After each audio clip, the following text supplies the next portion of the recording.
Kaixo guztioi, uztailaren 16 agertu dugu eta gogotsu gaude Karmengo amaren 2017ko itsas prozesioan parte hartzeko. Aurkezpen hau prestatu dugu 2016ko Karmengo prozesioa egiteko jarraiabide orokorra izan dezazuen. Prozesioa uztailaren 16an izango da Zazpira kaldera. Santurtziko portutik abiatuko gara Kandina alderaino. Bertan, lore eskaintza egin eta portura itzuliko gara. Joan etorria 1,8 bat itsas miliakoa izango da. Zazpia kaldera itzuliko gara portura eta itsas prozesioa Zazpiterdia kaldera amaituko da. Jakin beharra dago, itsas prozesio hau 2008 gidoi 62 errege dekretuak arautzen duela. Zeinen bidez nabigazioaren eta gizakien itsas segurtasunaren baldintzei buruzko araudia onartzen den, horrelako ekitaldietan ezargarria. Nola har dezaket parte? Parte hartzeko aldez aurretik izena eman behar da Serantes Kulturaretoan webgunean. Parte hartzeko baldintzak webgunetik ere jaitsi ditzakezue.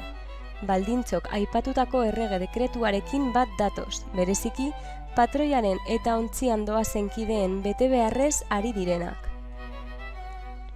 Segurtasuna dela eta hurrengo hauek ezin izango dute itsas prozesioan parte hartu. Arraunontziak eta orokorrean itsasoan arraunez mugitzen diren tresna guztiak, belaz nabigatzen duten belaontziak motorrez nabigatu beharko dute, piraguak eta antzekoak, 6 metro luzetik beherako lantza neumatikoak eta ur motorrak segurtasun taldekoenak salbu, azkenik 4 metro luzetik beherako ontziak. Ekitaldia egiteko baimenari jarraituz, erakunde antolatzaileak segurtasun koordinatzailea eta segurtasun eta salbamendurako ontziak ditu segurtasuna bermatzeko. Segurtasun koordinatzaile eta gainerako ontzi parte hartzaileen arteko komunikazio kanala 72 izango da. Itsas prozesioan izango den nabigazio abiadura 4 korapilokoa izango da gehienez.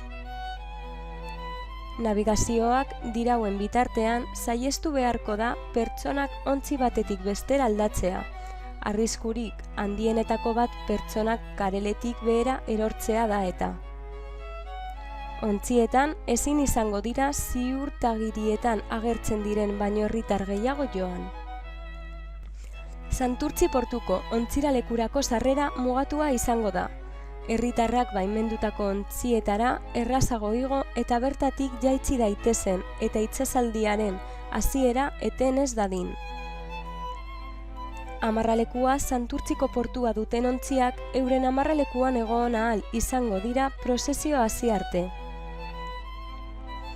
Bestalde, biadun bidearen barruko aldea mugatuta egongo da, eta bertan Karmengo amaren ontziek, antolakuntza taldeak baimendutako luzera handikoek eta segurtasun ontziek baino ezin izango dute nabigatu. Grafikoak ikus dezakezuenez, segurtasun ontzia izango da buiadun bidean lehena. Horren ostean, Karmengo amaren ontzia eta gero baimendutako guztiak. Ontzi multzo honen alde bietan segurtasun taldearen ontziak joango dira. Hau da, segurtasunerako 2 ontzi eta ur motor bat albo banatan.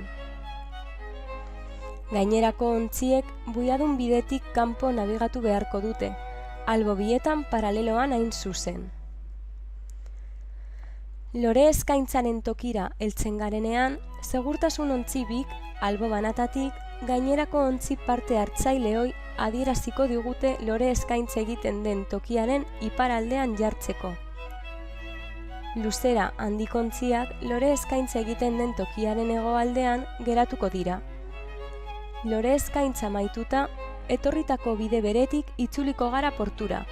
Arestian, aipatutako urrenkeran eta ontziak elkarrikin gurutzatu gabe. Arriskutsua izan daiteke eta. Azkenik, gogorarazi nahi dizuegu umeek igeriak jantzi eta helduek lagunduta egon beharko dutela. Zaindu ezazue ingurumena eta ez bota hondakinik itsasora. Karmengo egun ederra pasa dezazuela opa dizuegu. eskerrik asko.